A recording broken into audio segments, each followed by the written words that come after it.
Welcome back to the deep dive. Okay, let's jump right in today. We're looking at an online store called ShaperLuv.com. Their whole concept seems pretty interesting, actually. It's all about modern, body-positive fashion, specifically for men. All shapes, all sizes.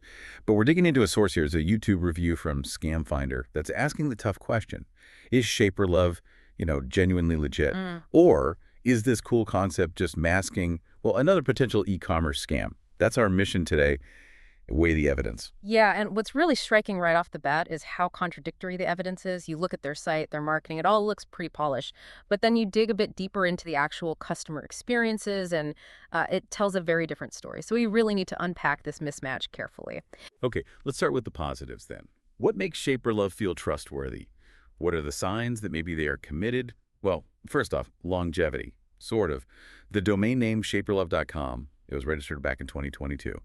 In the online retail world, things move so fast, so having a site up since 2022, well, it's not nothing. It suggests maybe they aren't just a hit and run. That 2022 date is a data point, definitely.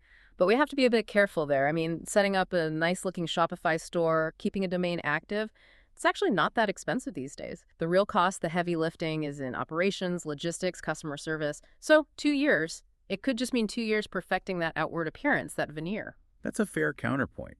But the veneer is pretty comprehensive, according to the source, the website itself. Clean design, easy to navigate, seems professional. And they're not exactly hiding in the shadows either. They're active on social media, Instagram, Facebook. Seems like real effort to engage. Right, and that online presence does signal something. It's just they want to build a community, engage with customers, not just make quick anonymous sales. That is often a difference between, say, a legitimate brand and a quick scam setup. They've put work into building an audience. And it continues on their own site, too. The source looked at the on-site reviews, the testimonials, mostly glowing positive stuff. And apparently Scam Finder checked that they couldn't easily prove these reviews were like stolen images or obvious fakes. They seem, at least the ones ShaperLuv chooses to show, fairly organic. Okay, yeah, on-site reviews, they look good.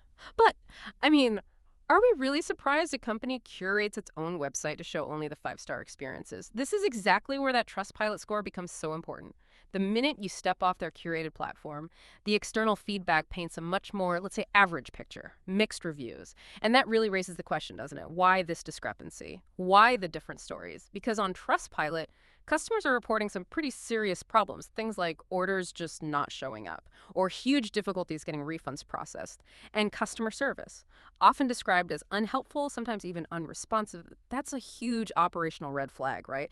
Especially when their website likely promises easy, hassle-free returns. Exactly. That guarantee is worthless if they don't actually follow through. And connecting the dots, maybe it suggests where their money is going. High investment in the flashy front end, the website, the marketing, but maybe underfunding the really crucial, messy back-end stuff like, logistics and actual customer support. Which brings us to maybe the most damaging point from the source material. These sketchy marketing claims, ShaperLuv apparently claims on their site they've been featured in big publications. Cosmopolitan was mentioned, but the reviewer, Scam Finder, they looked. They couldn't find any proof, no verifiable evidence of these endorsements. Oh. That's not just puffery, is it? That feels more like, well, fabricating credentials to build trust they haven't earned. Precisely. If a company is willing to just make up endorsements from major magazines, I mean, what does that say about their overall integrity? It suggests a fundamental dishonesty in how they present themselves. It's a shortcut, trying to buy credibility instead of earning it. So, putting it all together, what's the verdict from the source? It seems ShaperLuv isn't what you'd call a total scam. No. The website exists. It's been around a couple of years. They likely do ship some products. It has that structural legitimacy. Try to check some boxes. But the critical takeaway seems to be this pattern we see sometimes in modern e-commerce. It's like a shell game. High investment in the appearance, the digital storefront, the veneer, but paired with really low investment in the essential operational parts, refunds, reliable support. So the practical advice from Scam Finder boils down to being cautious. If you're tempted by their products, maybe start small, test the waters first. Order something inexpensive, see how the process goes. Because buying the product is only half the battle, isn't it? You need to actually receive it and know you can return it if there's an issue. Exactly. That lack of reliable customer care, that's the real vulnerability here. A great product idea doesn't mean much if the service falls apart.